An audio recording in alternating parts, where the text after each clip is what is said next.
Hello all, welcome to another episode of Henny's Garage. Today we learn something from an interesting bunch. We've all seen people ride like this on the street. But why do they not fall? In this video, we will cover 10 things that keep these riders from having a fall. Oh, and by the way, people who ride like this are called the squids by the motorcycle community. So here's the deal. The techniques listed in this video can only help you if it's done correctly and in the right circumstances. So please keep this in mind.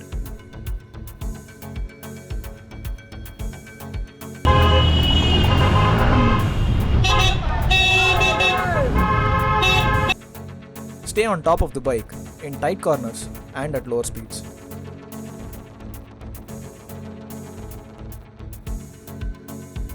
Lean away from the bike at low speeds and tight corners. This is how most dirt bikes are ridden, and taking a U-turn can also be done using this technique. The CG is also centralized and this increases the stability of the bike.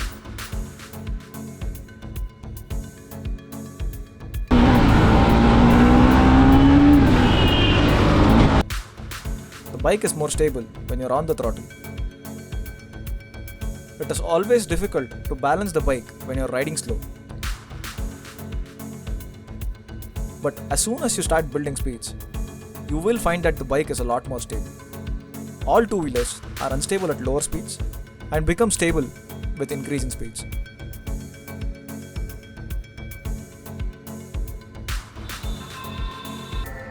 Stay calm at all times. This is by far the most important lesson that you'll learn from this video. If you can stay calm, even when you know you're about to fall, chances are you'll make it through. When you tend to overreact, you will destabilize the bike. And you might have a fall like the squid over here. And the guy who was racing with him doesn't even stop to check on him. For all you squids out there, here's something to remember. The bike has a tendency to stabilize on its own. And what do you have to do? You just have to wait.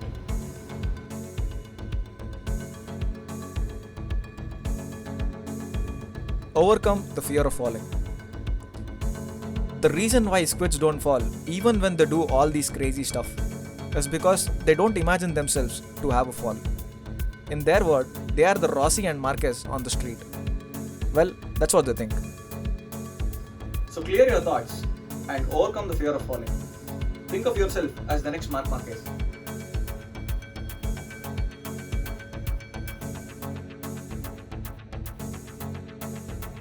The bike is more stable when the suspensions are loaded. Remember how you feel when you accelerate or brake? The bike becomes stable and you feel more confident. During acceleration and braking, the suspensions compress and give you a stable feeling. In the same way, when you roll the bike, the suspensions compress due to the additional cornering forces acting on it. This will increase the overall weight of the bike. The math behind this is explained in the end of the video if you are interested. In simple words, your 200 kilo bike will weigh more than 200 kilos. This will compress the suspensions and make the bike more stable.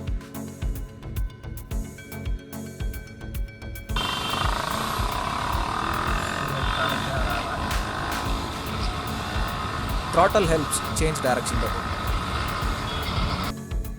A linear force can create a turning effect on an object. Let's apply a linear force on an object.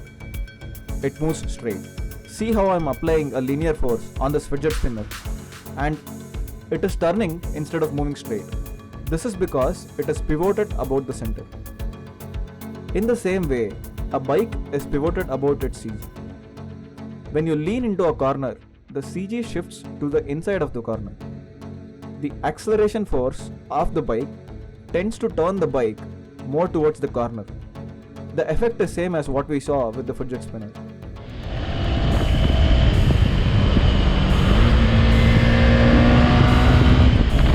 Hence, going on the throttle will help the bike turn into corners better. You should be careful not to overdo it when you are on the throttle. This could result in a fall due to something called high side.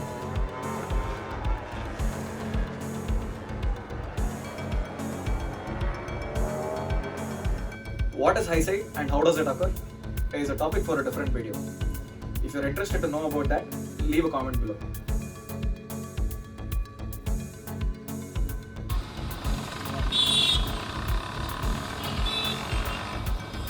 Dropping throttle gets the bike back up.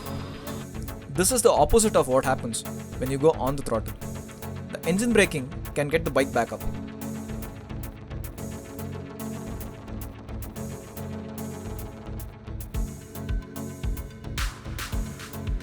This is assuming that you are at decent speeds. If your speed is too low, you'll just fall into the corner due to gravity. Always look at where you have to go. Asquids are good at this and don't realize how many people they scare on a daily basis. When you're in a corner, look at where you have to go and you'll find yourself getting there without your knowledge. This is one of the early lessons you'll be taught during your track days. But our squids will put their lives on the line and teach you this for free.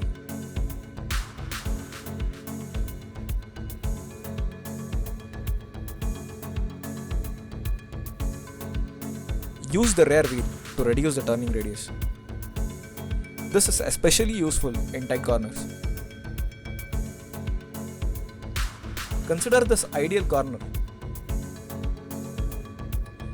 This is the regular way of taking this corner. Add a bit of rear brakes or slide the rear a little, and you'll see that you are already pointing towards the exit of the corner. While this will increase the maneuverability of the bike, it is quite risky to do this on the streets. So it is not advisable to try this unless you are familiar with getting your tail out.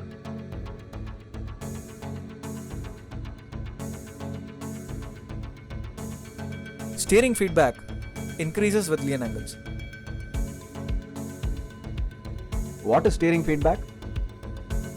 Let's consider an example. Get a small stone in your hand and move it up and down. When the stone is too light, it is difficult to predict where the stone is. It jumps about and you don't really know what it is doing. When the stone is slightly heavier, you'll understand what is happening with the stone and how fast its position and movement is changing. Your bike is like the stone. To understand what is happening on the bike, you need to have some force acting on your hands. This is why powerful bikes generally feel a little heavier to steer. The change in heaviness of your handlebar when you move the bike around is what we call the steering feedback. You might find the steering to be light when you're riding straight. Steer the bike a little or give some lean angle to the bike, and you'll see that the steering gets heavier. And this heaviness gives you the confidence and tells you what is happening on the bike. A majority of my viewers are not my subscribers. So if you made it till this point, I hope you enjoyed this video. Subscribe for free and support us. I'll catch you guys in the next video. Until then, stay safe and Godspeed. Let's assume that there is a motorcycle which weighs 200 kilos with the rider. If you resolve the forces on the bike, you'll see that the load acting along the line of the bike is mg divided by cos phi, where mg is the weight of the bike and phi is the roll angle. So the total weight of the bike in a corner is mg divided by cos phi. If the roll angle is 0, cos phi is 1, and the total weight of the bike is equal to its actual weight. However, with the roll angles, the value of cos phi reduces and the load acting on the vehicle increases.